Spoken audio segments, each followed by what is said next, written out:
Okay, before we even start, I do want to say huge spoiler warning for Dispatch. Just do not even watch this if you are slightly interested in the game. We're going to be talking about the leaked achievements that are in the Steam files right now. They're not even Steam files, they're completely public. The public Steam achievements, and you'll kind of see. I mean, they're basically leaks. They're basically public leaks because they just tell you and spoil a lot about the game. But I want to talk about them because I thought they would be interesting, and it's only a few hours before the next episode drops, so I wanted to go ahead and drop this out. So I've been playing Dispatch since day one. We have episode 1, 2, and 3 out at the moment. Very happy with how that's turned out. I do enjoy those episodes a lot. However, one thing that I believe the company has not really thought about is that all the achievements are still in the system.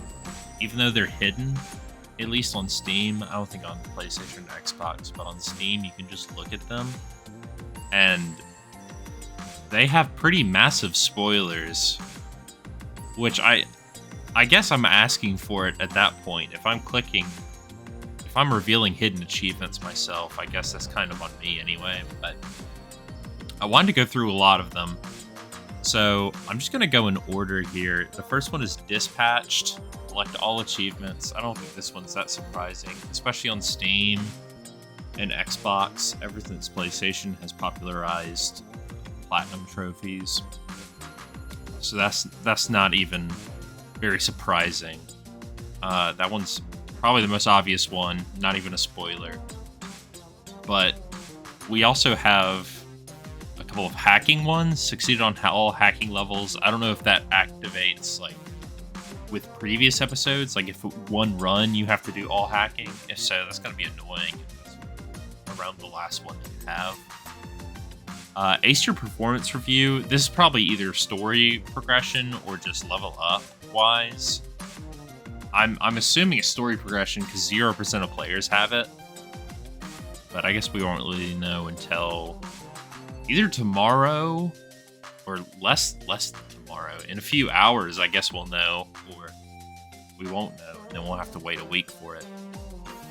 Right after that, we have like 3 more miscellaneous ones. Reach bonus and avoided fail status on all calls in a shift. Again, 0%. I'm assuming most of these are not obtainable right now, and that's why no one even has them, particularly. Power Trip, expanded powers for 4 different heroes. I think this one is 100% impossible. I've only been able to expand 3 at most, so I think that's why that has come up so much. And then destroyed 3 antiviruses in less than 15 seconds. I don't even know.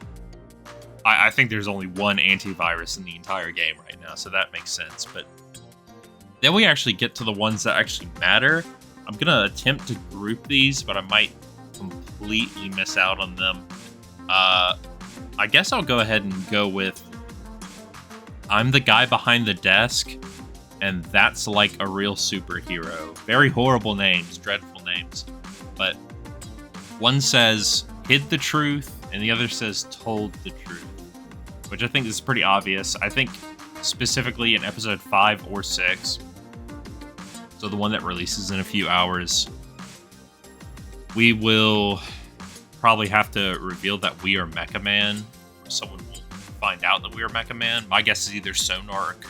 That way it connects to how episode 3 and 4 ended on that sour note of how we had to get rid of someone on our team.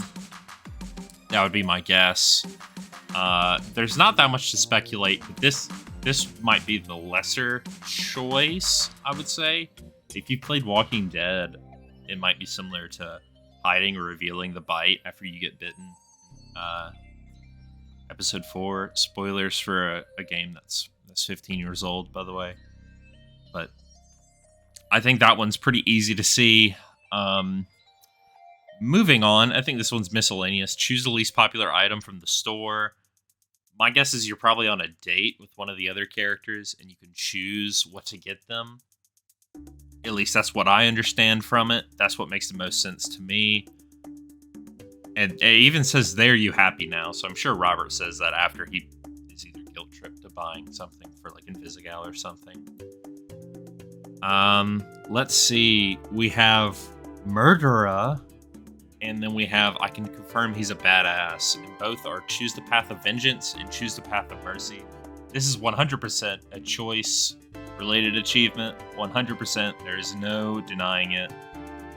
I'm sure that we're gonna have to go through and play it again after we choose one of these. And I would not be surprised if they're locked per playthrough, of course, just like how the Sonar and Coop decision was locked and the Phenomenon and Waterboy achievement was locked out. Okay, and next, which I think is the most important two, is Didn't See That Coming, failed as a mentor, and Sorry Kid, succeeded as a mentor. So I think this is where the majority of speculation is coming from. I think these are the same as the ones we talked about a bit ago. I think you only get one per playthrough and it's decision-based, but I don't think you'll be making the decision immediately. I think this is based on if you gave Waterboy a chance, basically. So I think if you chose Phenomenon, you're going to get Didn't See That Coming, and Waterboy is actually going to become either going to go to Shroud and become like his henchman. Well, actually, that is exactly what I believe. I don't really believe anything but that. But I think if you hire him on your own team, and you start training him up, and you actually like give him a chance, I think he's gonna save you from Phenomenon, who's gonna do the exact same thing. Because the entire choice in that episode is all about second chances and redemption versus people who haven't gotten a chance before. Because Phenomenon is down on his luck. He's super depressed after he got broken up with his girlfriend. And then we have Waterboy, who's never even been given a chance, but still has that, urge to actually prove himself, to actually show himself that he's worth something. And the game does a really good job about balancing that because of how horribly he's treated around the office. Otherwise, I think Phenomenon would be a majority, but I think the player stats were 50-50 on that. Around 50-50, which is quite impressive. That's when you make a choice game, you want it to be 50-50 just for interest's sake, I guess.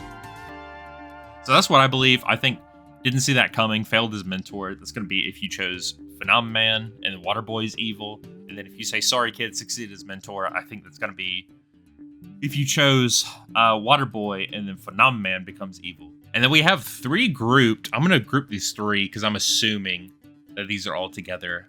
We have Any Plans for Tonight, Kissed on the Car. And then we have I'm a Bleeder, Kissed on a Stretcher. So this could be choice related, as in two choices. So it could either be depending on which romantic partner you chose, or it could be like if you either failed a mission or purposely did a different choice, you could later either kiss your romantic interest, who is either Blonde Blazer or Invisigal, and you get the pick. But it doesn't really give you anything to go off of. But I think the third one that helps a lot is We Can Just Be Friends. Kept romance out of the workplace. So they're not actually forcing you to romance anyone in this game. They're more than happy to have like a platonic relationship, which I think is very smart on Telltale's. They did something similar with The Walking Dead before, with Lewis and Violet. And those two were like the best written characters in the entire game, I would say. You know what? Now that I'm looking back on it, I could definitely see the kiss in the car being Blonde Blazer's route and the stretcher being Invisigal's route. And then We Can Just Be Friends can be either or, right? But you can't get like the kissing one and then also have that one.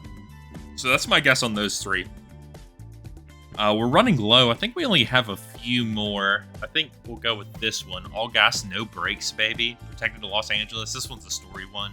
There's no way this is anything but that. Yeah, pretty boring achievement there, but I'm almost positive that one is just a story progression one. As I'm looking back at most of these, I think most of these are just either progression or just choice-based, which is interesting. I know we have some of the old ones that are like Succeed a Call with a 5% completion rate, or maybe it's 15. I think it is 15.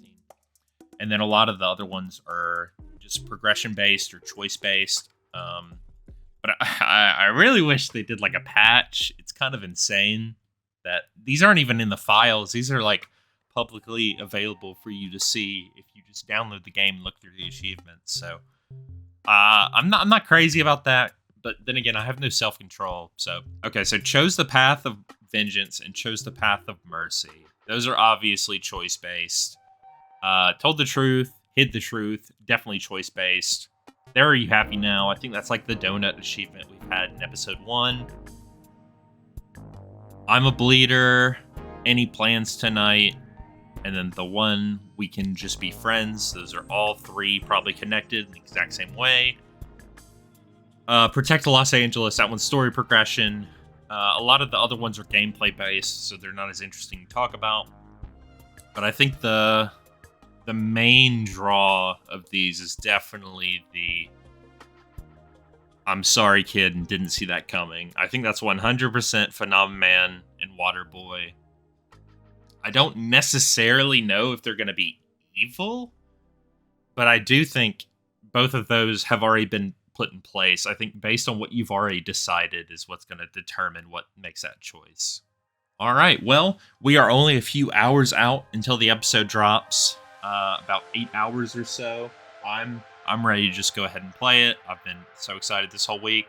I just wanted to send out this little video. I know a lot of you probably haven't heard Dispatch, but if you are interested, please go check it out. It's made by Ad Hoc Games, who made Telltale games. For the previous Telltale games, they made Wolf Among Us 1, The Walking Dead, Tales of the Borderlands. I know most of the team that worked on Tales of the Borderlands is still in that community, and you can kind of tell with the dialogue. But it's a very interesting game. I recommend it to anyone who wants to see. But thank you so much for looking at the achievements with me, and I will catch you next time.